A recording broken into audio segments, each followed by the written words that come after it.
Had a young lady come to us who was living in her car with her child.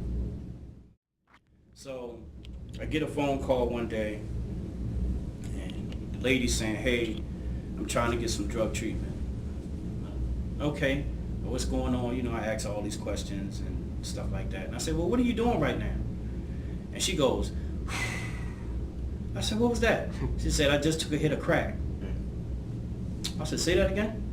And she says, "Well, I'm smoking crack." I said, "Well, wait a minute. You're smoking crack while you're talking to me?" She says, "Yes." You want to get into drug treatment and you're smoking crack now?" She said, "Yes." I said, "Okay, good. You need to come see me today." But anyway, she progressed through the program, and she eventually left the program. And I think about 2 or 3 months after she was out the program, she overdosed and died. I lost my home. I suffered from chronic homelessness. I lost everything I owned, clothing. I lost my relationship. My mother would no longer speak to me. My brother still has not spoken to me. Poverty is one of the most pressing issues in America. According to the United States Census Bureau, 13.5% of the United States population lived in poverty in 2015. That's 43.1 million people living in poverty in one of the richest countries in the world. Being such a heavy issue has largely been pushed under the figurative rug of American consciousness. While many have tried to combat the issue, the majority do not seem to pay attention since the issue is a sad constant in our country. But first, what does poverty mean? According to the United States Census Bureau, for a family of four to be considered living in poverty, they can only make $24,257 per year. Only then will they be able to apply for financial aid from the government. One part of the complex issue of poverty is drug use. According to a study cited by the National Council of Drug Abuse, marijuana and cocaine use significantly increased the probability of being poor. Even further, drug users had a lower family income and were more likely to participate in federal aid programs. Another study done in Baltimore shows that neighborhood poverty was significantly associated with heroin and cocaine use in that neighborhood. The problem of drug abuse and poverty is close to home. Baltimore City was ranked the 6th poorest community by CBS News in America. 1/3 of their population making under $25,000 a year. According to Susan Rowe, a professor at the University of Maryland, the poor are everywhere. They're not just people living in shelters. They're the people who poured your coffee. They're cleaning your office when you're not there. So now the question becomes, is there a correlation? Poor pockets of where poverty happens is also where a lot of drugs occurs. If they're living in poverty, you can best believe it's a lot of crime and drug use. And it's a direct correlation to it. There's intersectionality between poverty and drug use. Regardless of race and ethnicity, you typically see high rates of substance abuse among poor people. From what we can see, it plays a huge role because when you are on drugs or using drugs, normally you don't hold a steady job. And so if you're not working a steady job, then most likely you're going to lose your home. However, many politicians do not believe that drug use can create, perpetuate, or even be increased by living in poverty. I don't know that drug use necessarily leads to poverty. I don't think there's necessarily a causal effect there. I don't think that poverty necessarily is correlated. It's a cause of drug addiction. Evidence points towards the idea that drugs and poverty are connected in some way. It should be said that, of course, not everyone in poverty does drugs. Just because you're in poverty doesn't mean you're going to do drugs. In fact, drug use reaches across socioeconomic levels. However, drug use does have a strong role in creating and perpetuating poverty. If you're in a low-income neighborhood, you're going to have a place that's more available for drug dealers to deal. If you're in a low-income neighborhood, there aren't a lot of jobs available, you're probably more likely to get involved in the drug game.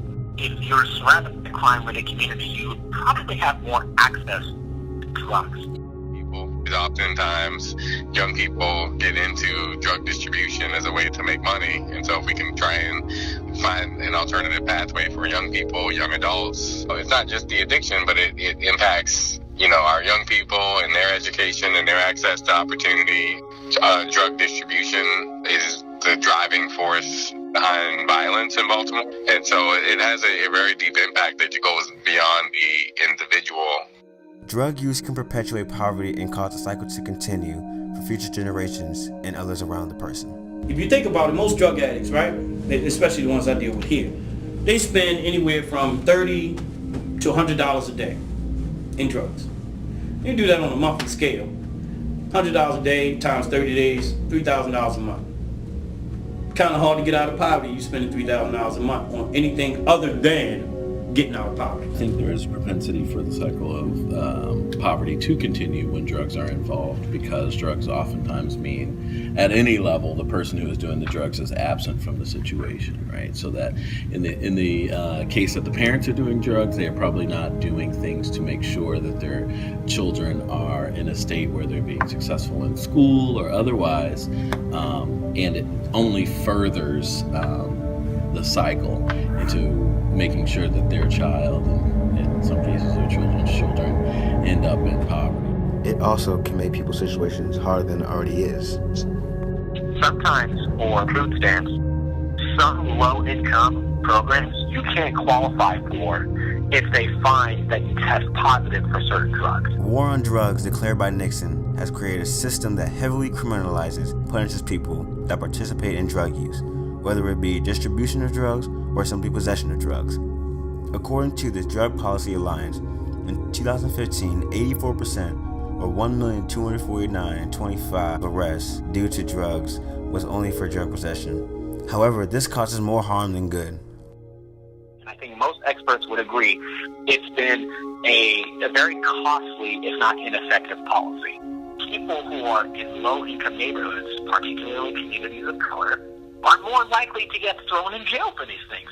The idea might have been nice, but one unintended consequence of our drug policy has been the negative impact it has had on low-income communities. After being in jail or having a criminal record, it is much more difficult to find a job. The Ella Baker Center for Human Rights found that 76% of former inmates said that finding work after being released was difficult or nearly impossible, and over 200,000 students lost financial aid because of this. Instead of incarcerating these people, more money and effort should be focused onto giving them help. Former prisoners are routinely denied access to welfare, public housing, and educational funding. Of course, we do have to look into that law enforcement to be focused on the criminals who are actually distributing these drugs rather than on the people who are oftentimes, for just no fault of their own, suddenly are addicted. There is not enough being done to combat the issue of drug use in America. I don't know of any sort of organized corporate drug rehab centers within the incorporated bounds of the city of Hyattsville. Solutions must be focused around harm reduction. There are many treatment and recovery centers around the nation, but at the same time, they're not enough. More jobs need to be created to allow for these former drug addicts and these former criminals to be put in places where they can learn and make more money for themselves. More awareness needs to be spread, and more programs to encourage positive work needs to be installed into America. Really trying to focus on improving our school system, after-school opportunities, but also job opportunities for people, and so that they can have opportunities to support themselves without turning to drug distribution or trying to self-medicate. So Recovery centers, where people go who are like in the process of getting cleaned up, but they go into these recovery centers to learn about, okay, how do I get a job? How do I get housing? How do I talk to other people that are going through the same problems that I am? Let's build a network. Let's build a community. Promote a culture of healing. One of the big things for our district is jobs. And so when people are working and when they earn a paycheck and they're involved in positive activities, when they're around for their children, it's a positive cycle. Through different lenses on the issue, drugs and their effect on poverty in America is diagnosed and seen differently. Many politicians and those in higher socioeconomic standing do not see any correlation between the two, but those closer to the poverty have experienced and advocate such strongly the causation. From multiple interviews and accounts we have experienced, we have the perspective that poverty is in part due to drug use. Those who disagree simply are not close enough to see the truth in the matter.